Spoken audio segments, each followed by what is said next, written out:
I call you baby? Can you be my friend? Can you be my lover up until the very end? Let me show you love, boy, don't pretend. Stay by my side even when the world is giving in.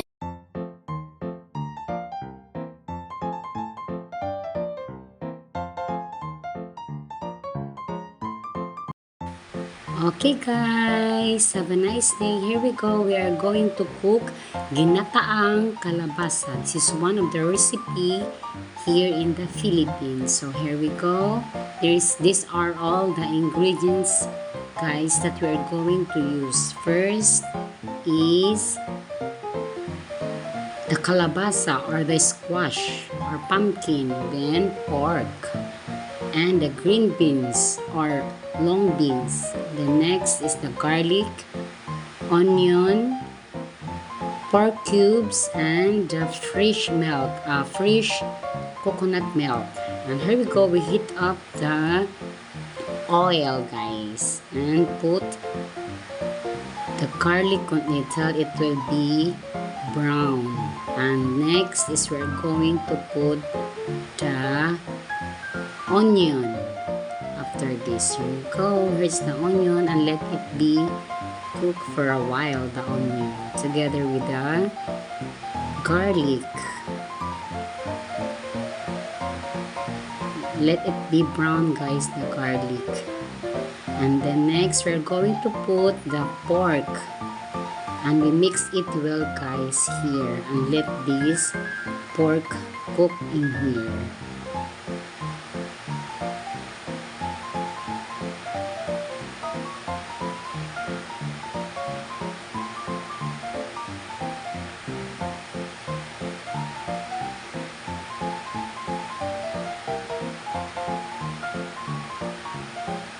Mix it well, and then let it be here. Cover it for a few minutes.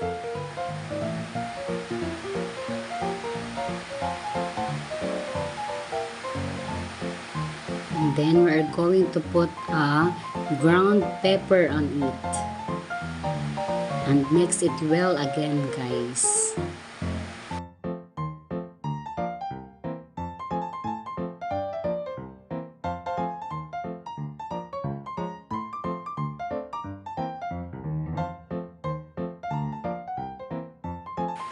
And then we are going to put a salt on it for taste.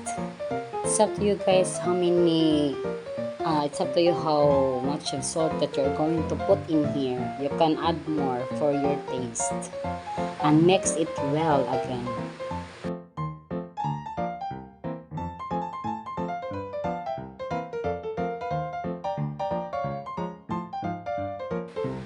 And we are going to put the pork cubes in here. We press it, guys, to make it melt, in here. Let the pork cubes melt in the pot, and we are going to mix it well again.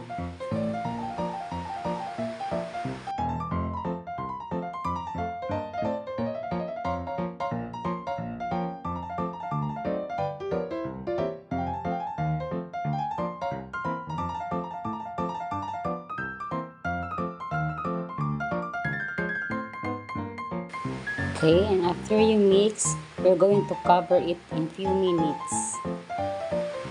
Here we go.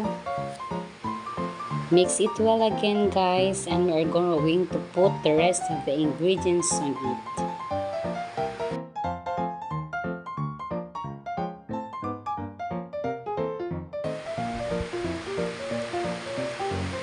Okay, and then we are going to put the squash or pumpkin in here and mix it well again.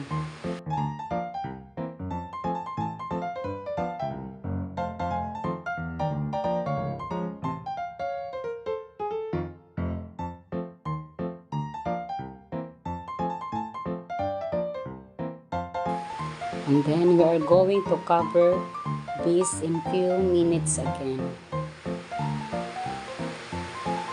Here we go.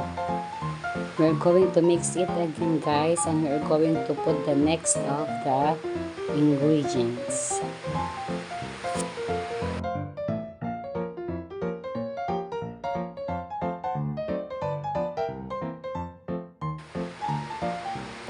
Okay, we're going to put the long beans or the green beans, guys, in here and mix it again.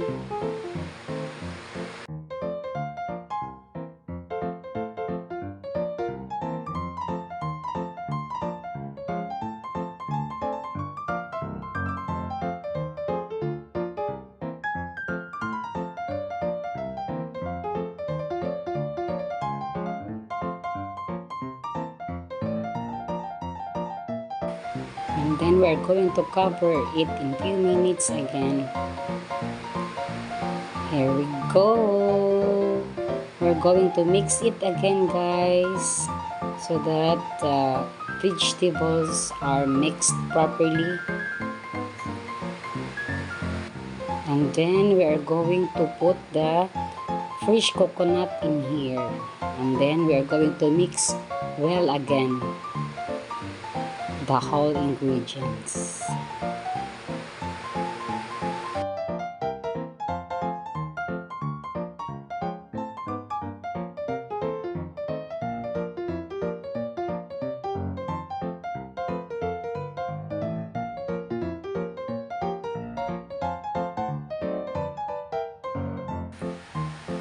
Okay, and then next we're going to put ground pepper on it, guys.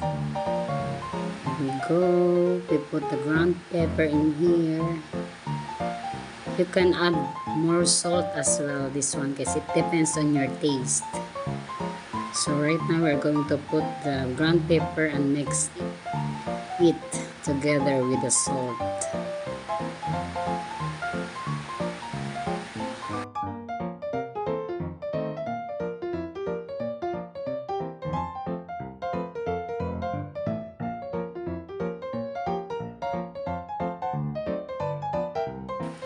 Okay, then we're going to cover this one, guys, in another few minutes again.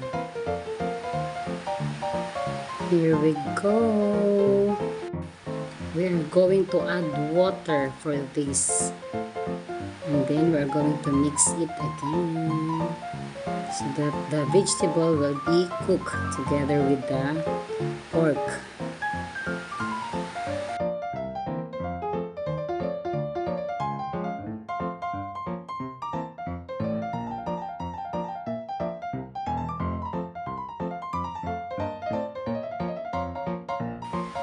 And then we're going to cover it again another more minutes, few more minutes.